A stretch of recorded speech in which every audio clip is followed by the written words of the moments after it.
Independent university বাংলাদেশের school of business and এন্টারপ্রেনারশিপের অধীনে department of general management বিভাগ আনুষ্ঠানিকভাবে সাপ্লাই চেইন ম্যানেজমেন্ট মেজর চালু করেছে। বৃহস্পতিবার সকাল 11টায় বিশ্ববিদ্যালয়ের ডিএমকে লেকচার গ্যালারিতে supply chain management major building academia and industry শীর্ষক উদ্বোধনী অনুষ্ঠিত হয়। অনুষ্ঠানে বক্তব্য দেন আইইউবির উপাচার্য অধ্যাপক মোতামিম, ট্রাস্টি বোর্ডের chairman Didare Hussain, school of business and এন্টারপ্রেনারশিপের ভারপ্রাপ্ত ডিন অধ্যাপক ডক্টর রাইসুল আওয়াল মাহমুদ।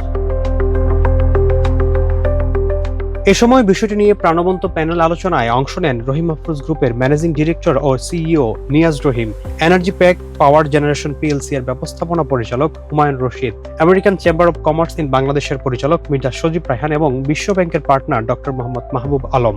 প্যানেল আলোচনা শুরু করেন সাপ্লাই চেইন ম্যানেজমেন্ট বিশেষজ্ঞ এবং ডিপার্টমেন্ট অব জেনারেল ম্যানেজমেন্টের প্রধান অধ্যাপক doctor Mohammad Mamun Habib.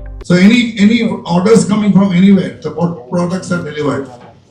So that is all part of logistics. The data that we have, where in which area what is required, so the supply is managed that way, and the deliveries are taken accordingly. So supply chain is the heart.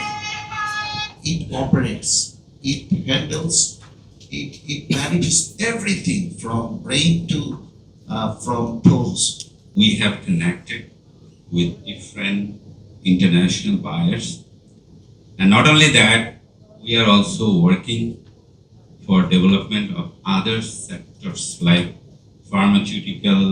Panel আলোচনার পর অনুষ্ঠানে উপস্থিত দেশের শীর্ষস্থানীয় শিল্প প্রতিষ্ঠান ও আন্তর্জাতিক সংস্থার প্রতিনিধিদের অংশগ্রহণে প্রাণবন্ত প্রশ্নোত্তর পর্ব অনুষ্ঠিত হয়। এ সময় শিক্ষার্থীরাও বিভিন্ন বিষয়ে প্রশ্ন করেন অতিথিদের। অনুষ্ঠানের সমাপনীতে আইইউবির উপ উপাচার্য প্রফেসর ডক্টর ড্যানিয়েল ডব্লিউ লুন্ড ধন্যবাদ জ্ঞাপন করেন।